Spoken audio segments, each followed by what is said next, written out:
Welcome back to Radio Taiwan International. You're listening to Geek Out. What's your cup of tea? What tickles your fancy or floats your boat? Join us as we share passions from people in Taiwan and around the world. I'm your host, Michelle Chang, and today in the studio we have my good friend, Jared Friesen. Happy to be here, Michelle. Hey. So tell us, what are we geeking out about today? Something slightly scary, but on purpose. I like monsters. Oh, dude. Okay. When Jared first proposed this idea of talking about monsters, I was like, yes, because as you guys have heard many, many times already, I play a lot of Dungeons and Dragons, and, monsters are generally the theme, right? Because we have to overcome a lot of challenges that involve them. Yeah. And I think also one plus of those two in games, it's like having a safe other. It's like, we don't like hurting people. Like, if you're like a normal, like, just kind of baseline people, like, really hesitate with that. Yeah, too. we generally don't encourage violence against other people. So if we can find like a giant spider, yeah, easy. That's like the least human thing we can be mean to it. There's very few people who would say, oh, you shouldn't hurt that giant spider. Yeah. Okay, so specifically what we want to talk about, you said monster theory? Yeah, monster theory is like this idea in literary criticism, but also like that can expand into like film, video games, gaming, whatever media where we create a monster for our stories. Monster theory is the idea of using that monster as like a lens to look at a culture and its anxieties, its fears, maybe its like values and the way those get played with or transgressed. Well, I always did think that monsters definitely reflect what people in a society or a culture are really, afraid of. I didn't know that this was an actual literary thing. You being more plugged into that I was like, yes, this is a thing. It's great. But for example, let's give a few examples to our listeners who might not be so clear on it. I think one that you and I touched on that's kind of a universal one across a lot of cultures and a lot of variety is the vampire. Yes. So we all have like our conception of what a vampire is, I think, based from like a really Western European kind of style, which is Bram Stoker's Dracula. Dracula, right. And in East Asian, well, specifically Chinese mythology, you have the Jiangsi, which is like an undead creature that, hunts you down and, drains you of your life essence. Feast on blood. I think there's one from South America that's literally just a flying head, but the wings are its ears. Oh no! And so it flies to the forest, like eat someone's head off, and take the body. Oh no! Oh yes. Okay. But we all have like kind of this baseline of the thing that was dead that now still looks like us somewhat and has come back for us and it wants to take something from us. Yeah. So that would be, I guess that would be a good definition of what a vampire is across all cultures. Yeah. If we're getting very broad too, and some might have positive things too, some might have like absolute dread and stuff. But as our stories became more complicated throughout our cultures, we start adding things to those too. So in Victorian England, when Dracula was first published, it was a lot of like part of sensationalist media where you're trying to do like the most outrageous and shocking to the sensibilities thing. Right. So it was, oh my goodness, look at these women seducing men. Look at this dangerous foreigner from Eastern Europe too. It's like, right, so exotic. Yeah, exactly. Like all the worries of like proper or like middle class or upper class English people too. And then even going now today, people look at Dracula as like, I've heard a very interesting classist retelling too of like Dracula's the 1% who is old, undying, constantly maintaining their power by literally feeding on the poor underclasses. Literally. That's actually that's an interesting take on this. Yeah, metaphors don't have to be subtle. Yeah, that's spot on actually if you think about it. And also I feel like there's a lot of religious undertone when it comes to specifically vampires. All of our context is kind of developed in those moments, so religious propriety and stuff too is very important to a Victorian British society. Right. So Dracula and his 3 female mistresses out of wedlock, seducing other married women is violating that cultural norm of like the sanctity of marriage. Yes. That was enforced in the church though too. Yeah, and something about they're afraid of the cross and they can't touch Bibles, Bibles burn or whatever, Yeah, but I've seen interesting adaptations where a character presents a Star of David and it still stops a vampire because that person has true faith. They believe in something. Oh, that's actually really cool. Or you go the other side. In America, and vampires kind of become like this attractive, seductive thing that we are into. Yeah, I mean, okay, we have a lot to say about what monsters have become today in pop culture, and a lot of the time it's like super romanticized, but I think this is a very interesting evolution of the monster, vampire specifically. Early 2000s, we get the Underworld series. Vampires and werewolves have been fighting for centuries, and we never knew how hot they looked in leather. Right. It's definitely become a thing. Yeah. Yes. So how about, for example, we were also talking about dragons, which is a monster that have been talked about for centuries across many, many cultures.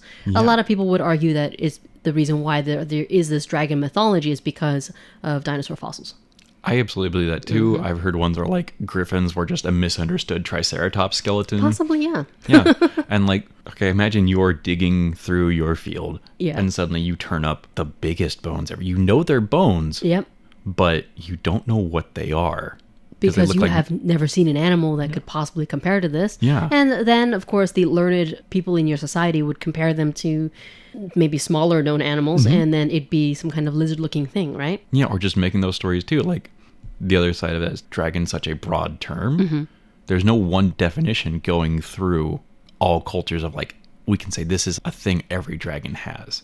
That is true. Even when it comes to appearance, they can have legs or no legs. They can fly or not fly. They can talk. They cannot. They can breathe fire. They can breathe mist. They can breathe poison. They're intelligent or they're not. So it's there's not one idea that runs through all dragons around the world. No. I think perhaps with the exception that they're all kind of big. They usually all tend to be big. They usually tend to be more powerful than anything else in the natural world too. Right. How would you feel like this monster, what does it represent in the culture and the society of the time? That's good, because I think there's a couple different ones too. I think in some medieval stories they talk about the worm of so-and-so place. WYRM. Yeah. Where it's like this poisonous, lecherous thing that's like existing here too. Or there are Northern Germanic epics called like the Tale of Siegfried, where it's a dwarf who gets so consumed by greed that he turns into this monstrous lizard that's hoarding all his gold. And we've kept that. We carried it through into a story called The Hobbit. I know, right? Smog. And these dwarves that are obsessed with getting their gold back from the dragon that stole it. Yeah. But I think there's also that overlap with like maybe the Christian faith you talked to, where Christianity comes in and is like trying to synchronize with these local myths in order to reach the population. And they call these dragons, well, these call back to the Leviathan in Job, which is this giant monster that breathes fire, scales like shields. Well, that's a dragon. Yeah, it's definitely a dragon. And that maps onto all of these big, scary dragons that these French and German and English cultures have too. So we'll just bind them together. It leads to a very easy segue. And like, dragons need heroes to beat. Yeah. We need a way to beat our monsters because we don't like being scared. Exactly. And your average, Joe or Jane or non-binary doesn't have the tool set or the skill set in order to beat said monsters. So yes, we definitely need heroes to do that job. Yeah. And so the church had one with their dragons, St. George. Right. What's the thing that did him? Well, he put a big red cross on his shield. He trusted his faith in God, and the dragon's dead. So shouldn't you be like George? Or like, also like negative reinforcement of monsters, right? Like they come if you do this. Like the monster of Krampus, bad Santa Claus. They come if you do this tends to be one that is carried out throughout Asia as far as monsters go. I'm gonna say as far as like Asian dragons go, it's actually quite different the way that dragon stories are told in Asia versus in Europe. For example, the Imugi, which I have a set of dice named after in my shop. If you need any dice, visit phoenixdice.com where we have all the adventuring gear for your adventuring needs. But yes. Named after famous monsters. Right, named after famous creatures. And the Imugi is actually it's a magical being that resembles a dragon, but it's like a proto-dragon. It needs to live to be 1,000 in order to become a dragon. And it's actually a very like sought after and hunted creature because of its magical abilities.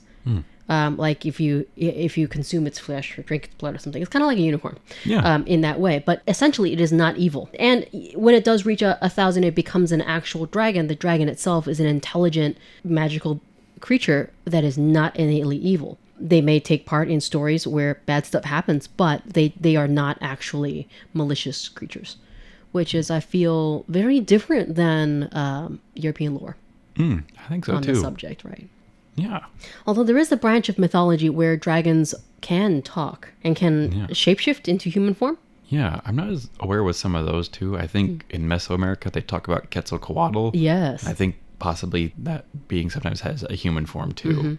But it mirrors a lot of the Asiatic dragons too. Yes. With a serpentine form. Yeah. But this one shakes it up by having feathers. Love it. Yeah, it's like... in many colors. In many colors. Like, again, there's no one thing. We just decide on like this giant, powerful, natural thing out there. And like what that means though to everybody. Is it good for us? Is it neutral? Is it a place to like go to? I think in Journey to the West, Sun Wukong like bothers a dragon. That's true. Yeah, he goes and he steals a pillar out of his house after the dragon's like, just get out of here. Yeah, what are you doing? Get out of my hair. Yeah. So right. Okay, so vampires and dragons aside, those are being very, very famous monsters. Yeah. Any others of note that you have loved the stories of? Particularly scary or magical, something that is that speaks to the, I guess, lizard brain fear of humanity. There's so many different flavors of like horror and like fear and scare that we can have too. The one that really gets me is zombies. Oh yeah. For some reason, like just the idea of like waking up one day and the world being over. Because a lot of zombie media is about like the immediate collapse of society too. Because it's almost not about the zombies themselves a lot of times. It's like what we do in response to this situation, which is kind of like, if you go back to other middle school topics, of like the three conflicts, like man versus nature, man versus self, and man versus man. Zombies kind of becoming man versus nature story too, where like you have to avoid these things. You have to like plan around them. You have to be quiet or walk around too. Yeah. And then man versus self, where you have to find the inner strength and wisdom in order to deal with these challenges that you face, right? Yeah. Are you capable of are you capable of doing this and remain mentally sane? And of course, man versus man, which we have seen in many zombie apocalypse movies and TV series, where they're then become... That's always like the trope is like, the real monster is us. Well, that's the thing too, is like monsters, I think, work well as like discovering where like the hot button issues are in a culture or what their fears and anxieties are, because they play with this idea called liminality, which means they are between two states. One of the ones that was brought up to me in my education was the witches in Macbeth. Ooh. They are found outside in nature in the woods. They're actually just sitting around like a campfire brewing in a cauldron. And they're women. They're cooking. They're doing the right thing that a woman should be doing in Elizabethan England. But they have beards. They're grotesque. They're ugly. And they have no husbands to speak of, too. So it's like they're transgressing that boundary. Right. They're making stew with like eye of newt and tongue of toad. So... monstrous in every way, shape, and form, I guess. Yeah, but monstrous because they're similar to us in some regards. But then othered in a different way, too. Like the thing about vampires, they look like us. They could be us. They could be anyone. They could pass. They could pass. Absolutely. Same with zombies. Like they look like us, but they are so clearly in their behavior and their body decomposition. So not us. Yeah. It's fun to identify with those. Or the big questions now in sci-fi are AI. Oh, yeah. Or robots. Like when do you stop becoming a thing? Yes. What happens if the thing we make is as smart as or as human as us? Yeah. Are we less human because of that? Yeah, I think, and then there's a definite significance to the line that we draw of monster, right? Of what people do or are capable of that would define them as such. Or not just people, but anything. Yeah. What we implicitly understand as human goes into what we define as not being human and being a monster. Yeah. So like you said, church values and stuff too. A lot of the slasher ones, it's always the girls who get with boys who get gotten first. Yep, absolutely. Who don't get busy. Generally speaking, the most pure. Yeah, the least promiscuous. Right, survives to the end. So what value is that reinforcing? Is like, chastity, purity, innocence, maternal instincts, because there are a lot of times they're babysitters. Oh, yeah. Those are the things we admire, and those are the things we want to be okay. It's okay for this stuff to happen to the other girls who aren't being right, who aren't acting right too. Right, quote unquote right. So right, with vampires, they are, as far as what we define as human and not human, vampires, they do look the way they do and they pass, right? As you were talking about. But what makes them not human, inhuman, would be, do they have a soul? I don't think so. Well, it depends on like, if your media involves the importance of a soul too, then no, they probably don't. They look in a mirror and there's no reflection. Which was a belief in the time that like, oh, your picture, your image bears some like portion of your soul in it too. I think Amanda very well put that a zombie, it's brought back to life with the hunger that humans might have, but they are pure in an animal instinct. They are just a desire to consume, a desire to like propagate by biting people. But I've heard it said too that the way we destroy a zombie is by obliterating their humanity. You got to destroy the brain. That's true. You always go for the head. Everybody goes for the head, but that's also the part that looks the most like us.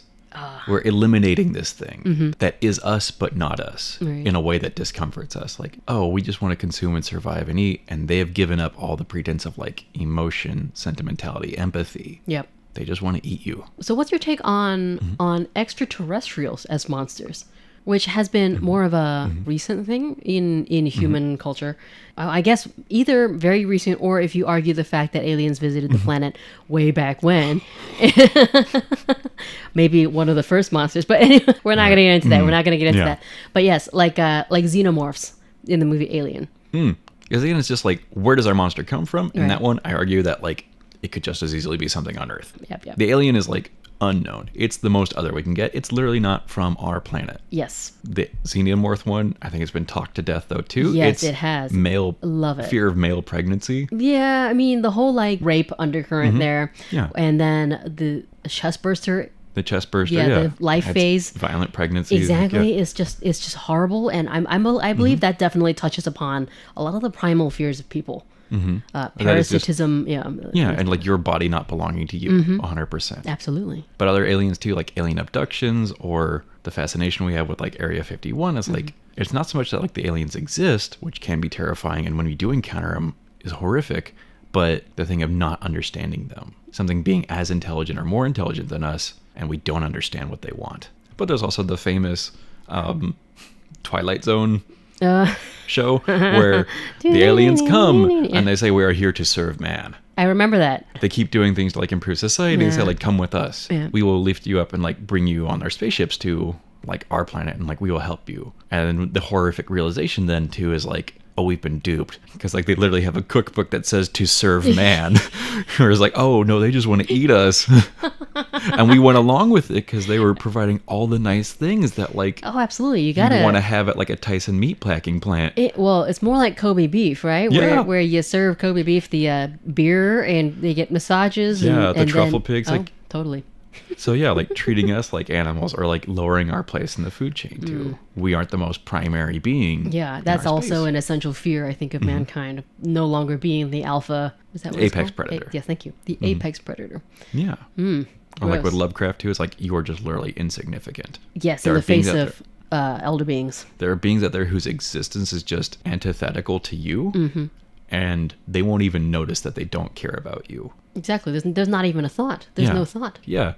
Aliens, I think, are a new place for that too. Yeah. But with Area 51, there's also like the question of like, what if the people we trust aren't being honest with us? It's like, what does the government know? What are they hiding? Because that's also part of it too. It's like the fun of like figuring out the alien conspiracy. They don't want you to know because they built the pyramids, or like they don't want you to know because that's what angels were in the Bible, and we feel better because we've beaten the aliens. We found out, and so now we know. Yep. Because that's also the other side of like monsters is we usually have ways to beat them. You shoot the zombie in the head.